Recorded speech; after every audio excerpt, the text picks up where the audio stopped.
America और Israel का Iran के ऊपर हमले ने मारा है भारत के लोगों के पेट पे लात।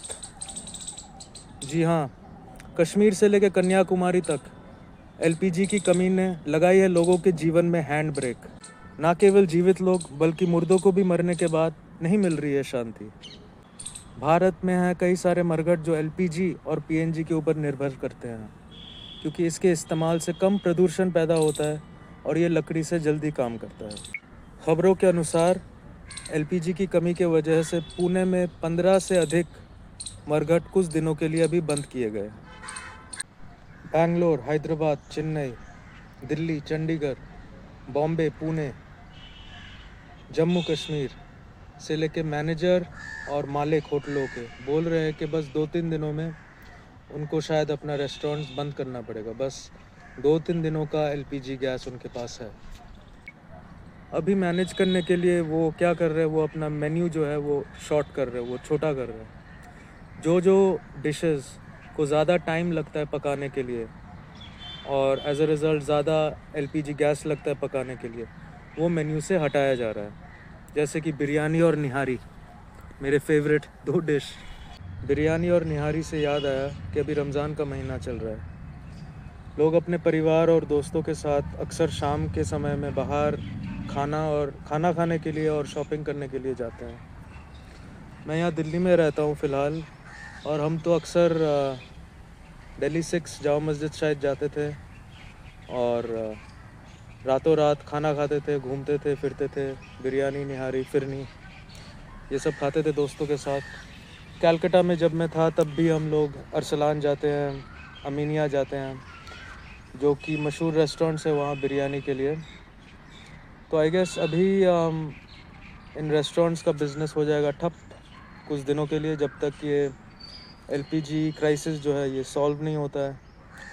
और जो लोग हैं इस महीने में शाम को जो एंजॉय करते हैं अपने परिवार दोस्तों के साथ, उनके मौज में अमेरिका और इजराइल के जंग ने मार दिया है पानी, फेंक दिया है पानी।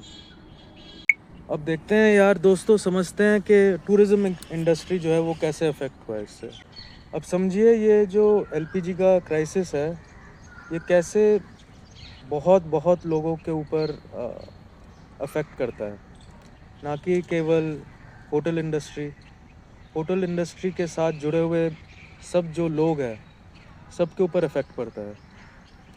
जो ट्रक ड्राइवर्स है, जो खाना डिलीवर करते हैं, जो सप्लायर्स है ना, मीट मच्छी का, सब्जियों का जो सप्लायर्स है, उनके धंधे में कम प्रॉफिट्स होगा। उसके बाद जो मसालों का सप्लाई करते हैं उनका बिज़नेस कम हो जाएगा। जो पैकिंग मटेरियल देते हैं, है ना, खाना जो पैक करके जो डिलीवर होता है उसके ऊपर प्रभाव पड़ेगा। जो बंदे जो किचन में काम करते हैं, जो सफाई करते हैं रेस्टोरेंट्स का, उनका सैलरी निश्चित रूप से कम हो जाएगा। फिर आप देखिए ये जो है टूरिज़्म इंडस्ट्री, अभी अप्रैल का महीना है और इस समय जो नॉर्थ इंडिया का टूरिज़्म है उसका समय शुरू हो चुका है। मनाली से बहुत लोग लेह लद्दाख जाते हैं और उस साइड जाते हैं।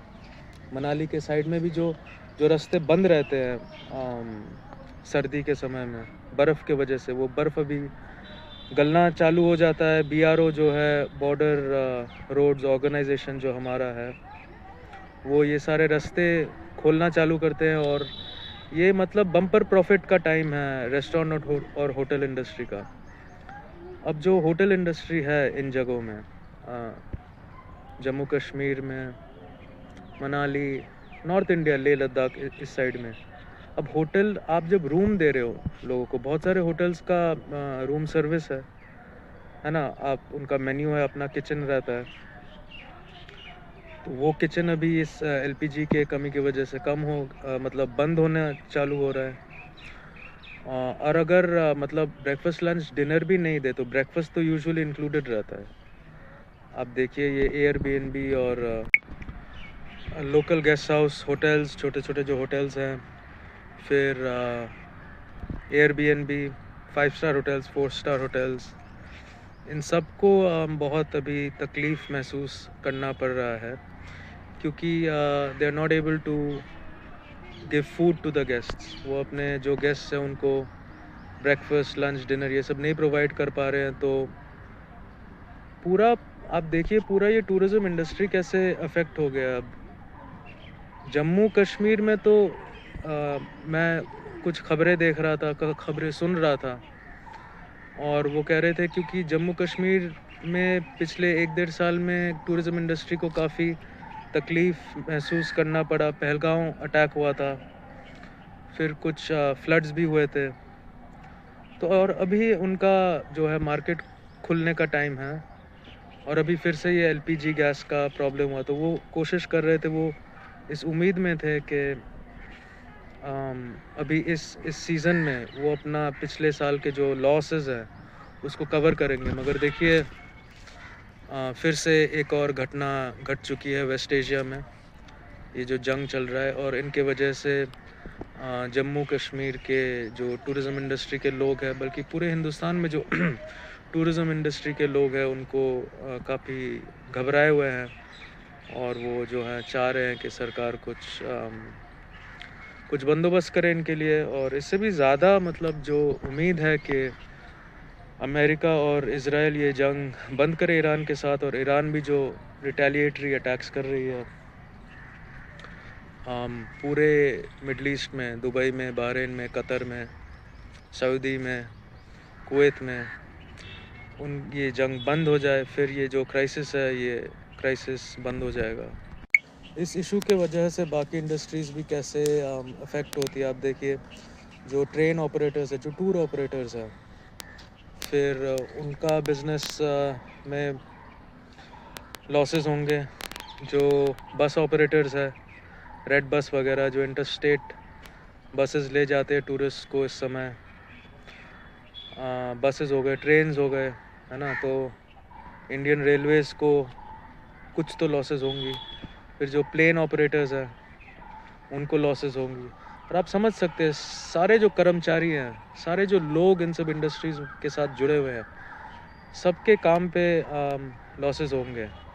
ऐसे अंग्रेज़ी में एक कहावत है, एक फ़िलॉसफी है, द बटरफ्लाई इफ़ेक्ट। मतलब इसका है कि अगर इसका मतलब है कि इस फ़िलॉसफी में या इस थ्योरी का ये मतलब है कि दुनिया के किसी भी जगह में अगर किसी बटरफ्लाई ने अपना पंख जो है हिलाया, तो मतलब उसका जो प्रभाव है वो दुनिया के कोने कोने तक पहुंचता है। वैसे ही